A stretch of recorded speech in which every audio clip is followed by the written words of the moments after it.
Ladies and gents, excuse me, Casual Gamer Dad here, and so we just had a Diablo 4 stream that I unfortunately missed. I've had a busy day so far, but we got our boy Sweet Phil here, and if you haven't checked him out, you should. He just hit 50k subs. I've checked him out quite a bit for Diablo 2 Resurrected, and he's got really, really chill vibes, and he puts out content pretty regularly. He's usually pretty good at getting things out quickly. So check him out. I'll put a link in the video description for his for this video. But he's going to give us a quick summary here of what happened, and it sounds like we got some pretty important things. So let's do it. Up the one they call the Campfire talk, and they kind of let it off with starting with, "Hey, we're not going to break a lot of new news here for this particular talk." And boy, I think that was a huge undersell. I mean, in this thing, they talked about what's going to happen with like a gem tab or something along those lines. Ooh. The disconnect deaths for hardcore characters, whether you have to grind all those Lilith altars again for Season 1, a ton of different changes in the time frames that they're going to come in. There was some huge crazy news, and I'm bringing you the bullet points, the synopsis of a 2-hour live stream that they did. Link to the full in the description if you want to see it all, but right here comes the bullet points. So I will just say everything they talked about in this video is kind of my synopsis of what they said, and there will be once in a while where I'm putting my own opinion and spin on what it is that they said, and obviously anything could change before Sweetest of fills. have the right to change their mind or to do things a little bit different way. First of all, you see me hovering over some Nightmare Dungeon sigils here. Now, why is that? One of the first things they talked about was how people were spam farming normal dungeons because you get more elites and more experience that way. I've been seeing people do that. Like, they were trying to put an end to that. They're doing fix after fix after fix, nerfing those.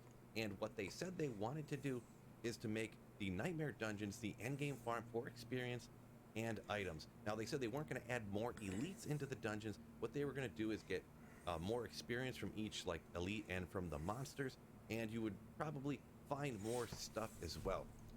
So some people might find this annoying, but personally, I've only been doing normal dungeons for the most part, just to get the renown, and I was planning on doing more Nightmare Dungeons, just, because I can put the cap higher than my level and get better EXP, as well as leveling up my glyphs, which I'm still working on, so I'm fine with this. So Plus, Nightmare Dungeons are more challenging, so there's something to be said there. Yes, there's efficiency, but if you really want to get to 100, I guess, you're going to really care about that. But, for me personally as a casual, that's fine. Another thing they mentioned to make it more efficient to run these Nightmare Dungeons, the sigils, everyone's going to just hallelujah to the Lord for this one. The sigils will create some sort of waypoint or a portal directly to the dungeon that you're going to be taking. They weren't 100% clear or 100% sure. It sounded to me anyways. I like that. They're going to implement that. Oh my gosh, it's so annoying to have to look on the map or go through your codex looking for something. So that would be fantastic. So when you right click it, it'll say, it asks you for confirmation, and then you do that, and then it'll open a portal to there, or maybe it just say teleport there now, like something like that would be great. Wow. Way or Would another, love that. You're going to snap your fingers, hit that Nightmare Sigil, and you will find a way to get directly to that dungeon, so you can just go from one to the next without having to ride your horse and come across barriers and things like that. The goal for them is to have that fully implemented before Season 1. So that's the time frame. So we should get it sometime in the next few weeks. Because they did mention also Season 1, mid to late July. Not fully, completely new news, but some people might not have known. Yeah, we already knew that. Narrow the time frame down, I believe, a little bit more here. They said Season 1, mid to late July. Oh, they already said that. People were really concerned about.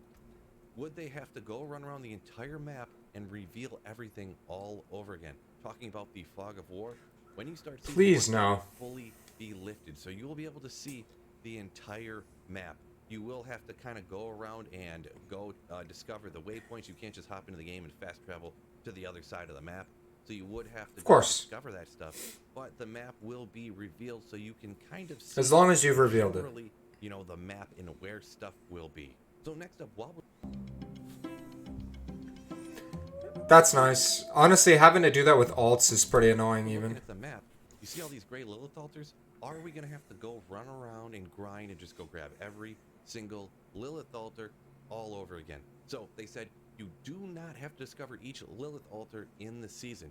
You will just automatically get credit for the renown as if you had found them, if you had found, for each one that you found prior to that in the Eternal Realm. And you have the Okay. stats if you have found those Lilith altars. So basically, I've completed all of the altars. This means that I won't ever have to do them again if I don't want to. Which, believe me, I'm totally fine with. I don't need to do that again. As well. So you do not have to run around and find all the Lilith altars again if you had already gotten them. They did also mention if you do add up the renown you get from each one of these Lilith altars, if you went around and found them all already, on the renown bar, it'll get you up 2 of the tiers on that renown bar.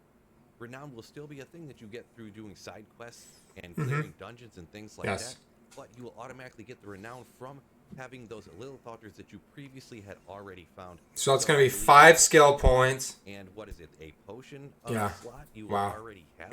So we will not have to grind those all over again. Ah, yes. Very happy about that. Inventory. Gems. And you know when you're out farming, these gems are filling up your entire inventory over here. And now they're filling up my stash. Ooh, look at that ring. I've never seen a ring that looks like that. It doesn't sound like we're in a stash tab, fellas. It sounds like actually they're coming with something even better, possibly. They said they weren't 100% on the solution, but what they were thinking is similar to having materials up here, where you have the gold, the obols, blah, blah, blah, like that.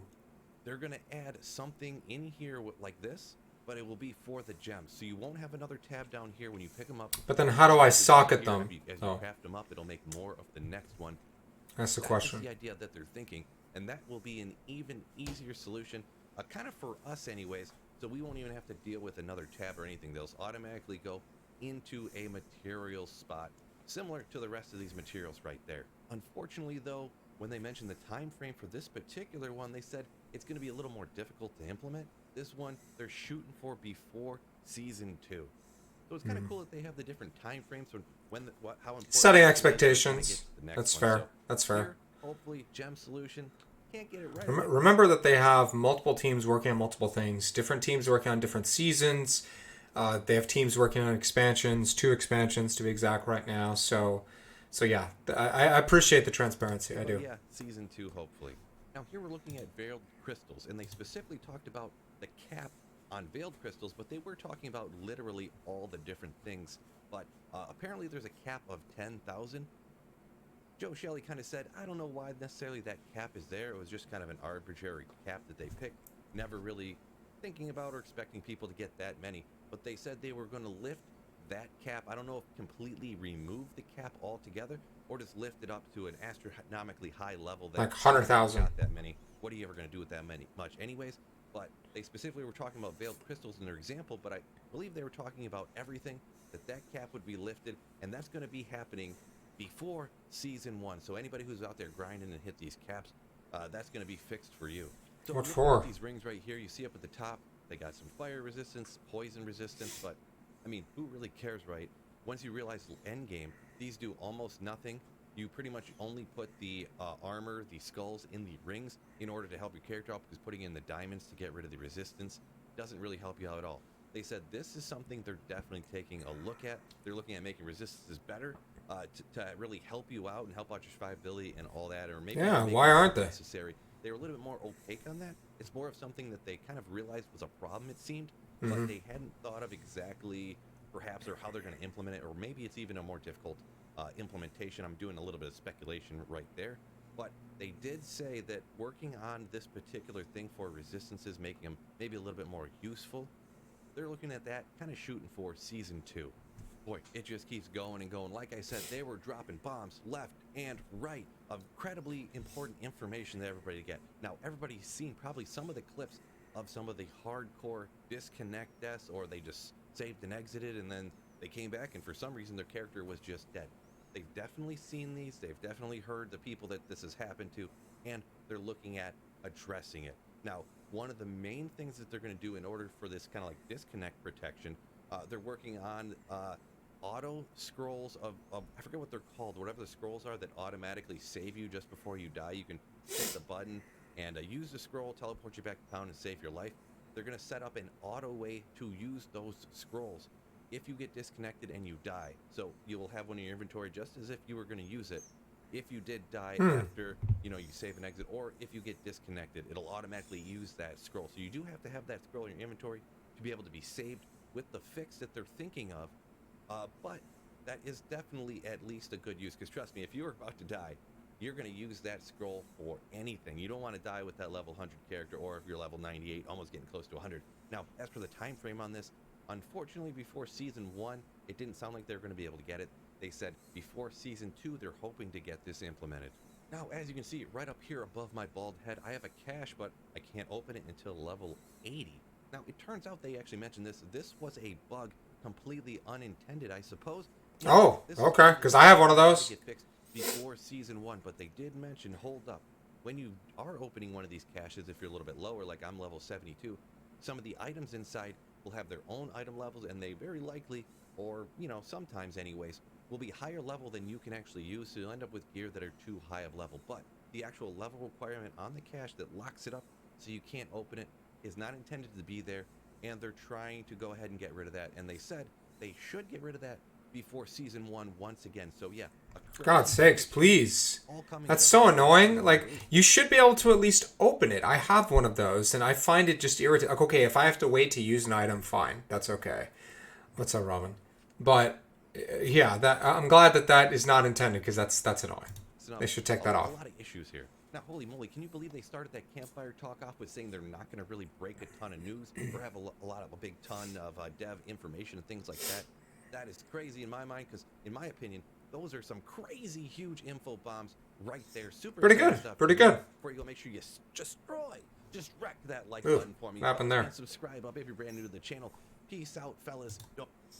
Sweetest of fills. Thank you for that summary. That was good. Okay, so they addressed some things. They're touching on the timelines. Season 1, Season 2, some of those, and I think that, look, this is really good overall. This is what I like to see from a company, is just talking with the community and whatnot, and giving us, setting expectations, right? Saying, okay, Season 1, Season 2, just timelines. I think that's really valuable and really important, and I'm really glad to see this team doing that. I think that's really great, and I hope they keep doing it. But yeah, that's it. That's all I wanted to do today. I'll get you guys later. Bye. Have a good one.